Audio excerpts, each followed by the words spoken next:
Sino ang OFW na exempted sa pagkuha ng OEC, Online Overseas Employment Certificate? At kung ikaw ay nasa case ng mababanggit ay makakakuha ka ng OEC sa online na di mo na kailangan magsadya pa sa POEA.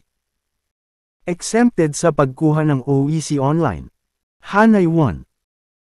Ang mga manggagawa na babalik sa dating employer at same job site na may record na sa POEA database at pabalik-balik na sa dating employer na nakakuha na ng OEC sa POEA dati. Hanay 2. Sino-sino ang mga OFW na hindi exempted kumuha ng OEC online? 1. Mga OFW na wala pang record sa POEA dati or nagbago ka ng employer or nag-iba ka ng job site. 2. Naka-watchlisted ang iyong employer. 3. Babalik sa mga bansang may restriction. 4. Undocumented workers, dating tourista, dependents, students na nakakuha ng trabaho. 5. Dating seaman na naging land-based worker. Kailangan mong magdala ng mga sumusunod upang makakuha ka ng OEC at magsadya ka sa POEA. Ang mga sumusunod na dapat mong dalhin ay: 1.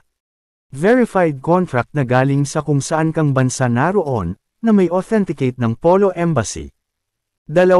Working visa permit or resident card. 3. Valid passport at least 6 months validity. At kung nasa hanay 1 ka talagang makakakuha ka ng OEC online. So halina't ganito lang ang gagawin ninyo. Mga kabayan, so welcome back po sa aking YouTube channel.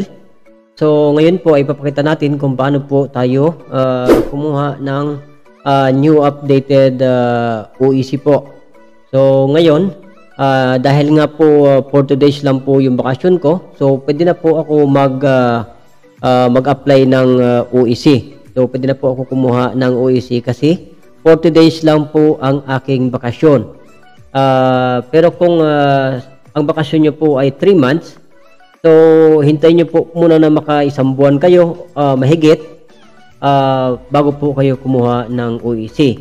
Kasi tandaan nyo po, ang valid po ng OEC, started po na naka-acquired po kayo ay 60 days lang po ang valid ng inyong OEC, mga kabayan. So kailangan ay kung 40 days lang po yung bakasyon nyo, so pagdating nyo sa Pinas ay pwede na po kayo magkuha ng OEC. So kung mahigit po ang bakasyon nyo ay 60 days or more than 60 days ay wag na muna po kayong kukuha ng OEC dahil aabutan po kayo ng expire. So okay po, so ngayon ipapakita natin kung paano po tayo kumuha ng OEC. So dahil nga po 40 days lang ang aking bakasyon, so pwede na po ako mag-acquired ngayon ng OEC. So okay po mga kabayan, so ganito lang po ang kung paano po kumuha ng OEC. Okay po. So pupunta lang po tayo sa website ng direct po tayo dito, dmw.gov.ph.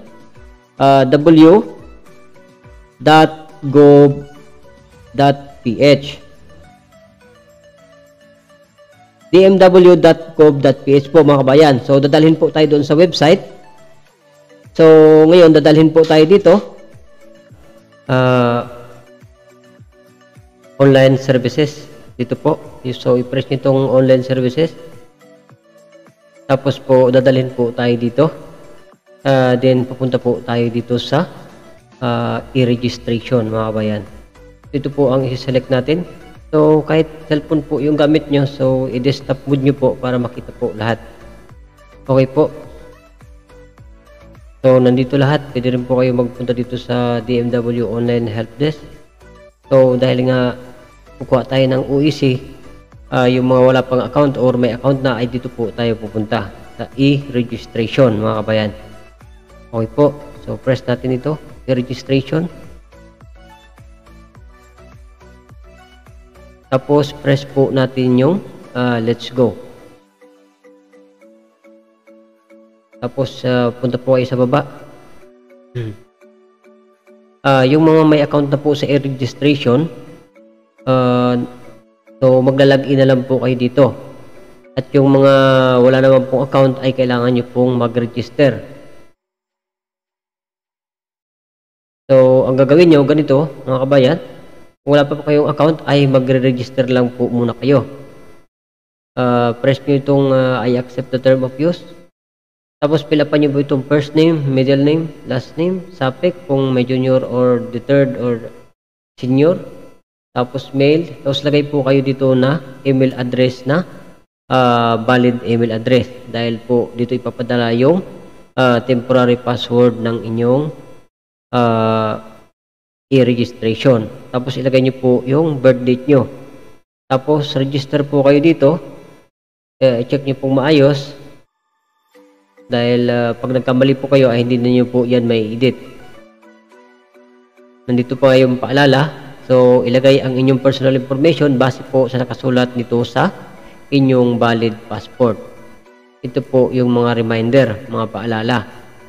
So number 2, gumamit lang po ng valid active na personal email upang siguradong makatanggap ng email confirmation para makatanggap po kayo ng temporary password.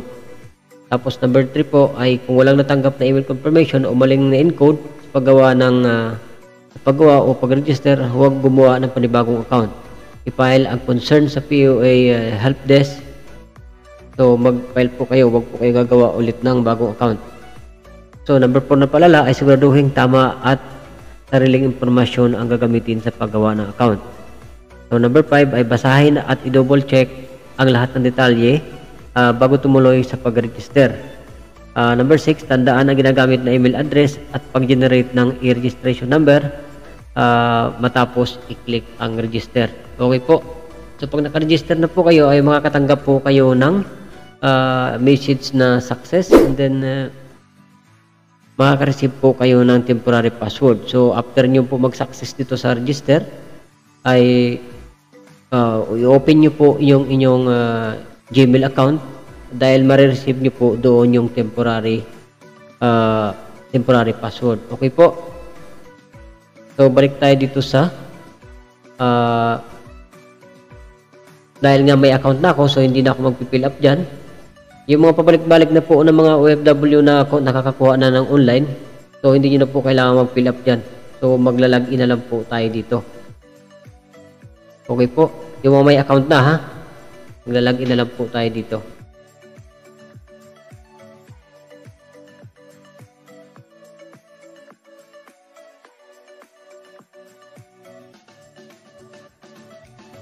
Lagay nyo yung Gmail address. Tapos next, tapos lagay po natin dito yung password natin.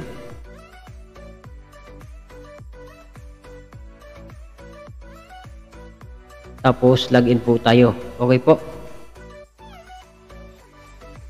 So close lang po natin yan. So pag nandito na po tayo, wait lang po. So ipapaliwanag po natin yung para sa may mga wala pa pong account. Pag nakapasok na po kayo dito ay i-edit nyo lang po yung dashboard nyo. Pinutin nyo po yung dashboard nyo. At saka may profile. Tapos mag-fill up po kayo dito. Tapos i-update nyo po. So fill upan nyo po ito hanggang matapos. Tapos itong identification po, lagay po kayo ng passport. Tapos add po kayo dito ng add beneficiary. Yun lang po ang ipilapan nyo dito sa my profile. Okay po. Importante po ito, lalagyan nyo po ito ng identification, yung passport nyo. Tapos dito sa my dashboard, mga kabayan, ay mag-upload po kayo dito ng profile picture saka passport po dito sa baba. Okay po. So pag nagawa nyo na po yan, balik po tayo dito sa dashboard. Tapos pupunta na po tayo. Pag kukuha na po tayo ng OEC, pupunta po tayo dito sa left side. Punta po tayo sa balik manggagawa, mga kabayan. So first po natin yung balik manggagawa. Tapos ito po yung naghihingi po ng pag-ibig. So kahit i-next na po natin yan. So passport data is available lang ang aking mayroon dyan. So kahit may pag-ibig po dyan, wag na natin yung pansinin. So mag-next lang po tayo dito. So may lalabas po na ganito. Information previous BM contract do not have deployment details. So i-close lang po natin ito. So lagay natin dito yung flight date, pabalik po ng ibang bansa. So, ang balik po ay December 31, month of December. So, 12, 2023. After na malagay nyo na po yung flight date nyo, huwag kayong magkakamali po ha, yung pabalik po na ibang bansa, yung flight date ilalagay nyo. So, ito nakalagay dito sa number 2, kung basahin nyo po ito. Ang OEC exemption na may validity na 60 days mula sa araw ng pagkuha. Ito ay magagamit lamang ng isang beses. Hindi ka makakakuha ng panibagong OEC kung ikaw ay may valid pang OEC. At hindi pa ito nagagamit sa paglabas ng Pilipinas upang bumalik sa inyong trabaho. Kung nalagyan natin yung flight date, so punta po tayo dito sa next. So mayroon na po akong file dito. Ito po yung luma ko na file.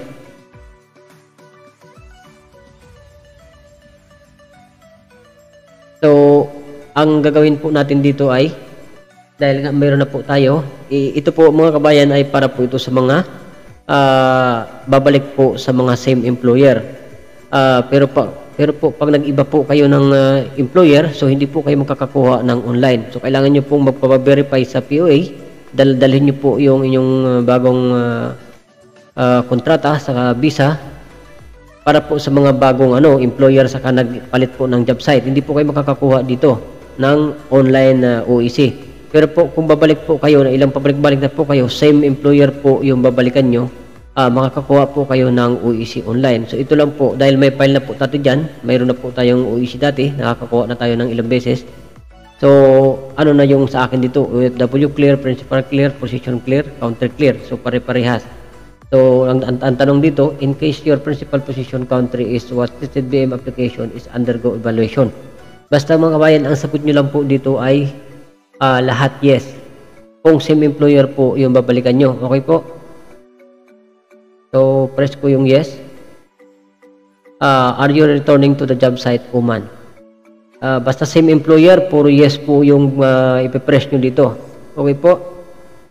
Is your employment under job position cook except private service? So, yun po yung babalikan ko. Kaya, ang press ko po ay yes pa rin, mga kabayan. Are you aware the may administrative disciplinary sanction declaring false in relation to your response? And question number 1, same employer. Question number 2 is same job site. So, pipress ko naman ulit dito ay yes. Dahil ang babalikan ko ay same employer po.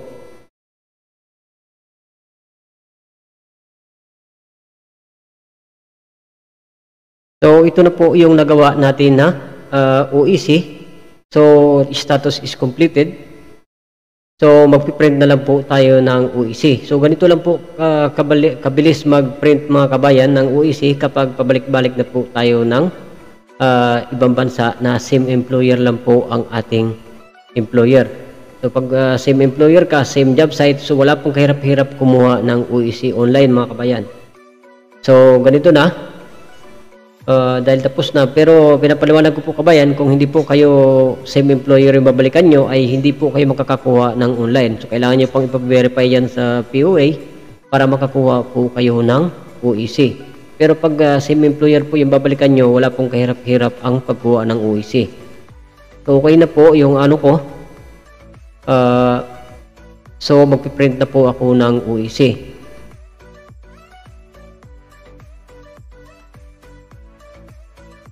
So ito na yung OEC ko mga kabayan.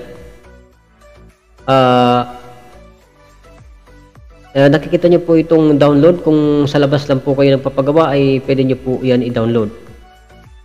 Okay po. So i-save ko siya sa desktop.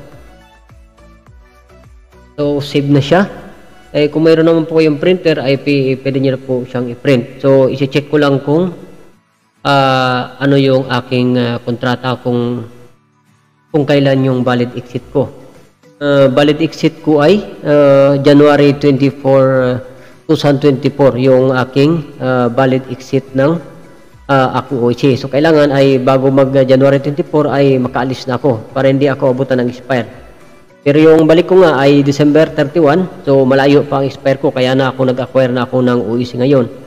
So, POA processing fee is exempted. So, So napakadali po kumuha ng OEC, yung mga pabalik-balik na po ng ano. Ganyan lang po kabilis mga kabayan. So kung halimbawa naka-exit kayo kabayan tapos hindi nyo pa po na-download, so hindi po yan mawawala yung file na yan dyan hanggat hindi pa po kayo nakakaalis ng ibang bansa. Hanggat hindi pa po ma-expire yung inyong OEC ay hindi po yan mawawala dyan. So balikan nyo lang po dito sa balik magagawa. Tapos i-next mo lang. Tapos nandyan pa rin po yung file ninyo. Nandito pa rin po yung print OEC. Pag pinindot yung print OEC, nandito pa rin po yung OEC nyo. So January 2024 yung valid exit ko. Yan po yung aking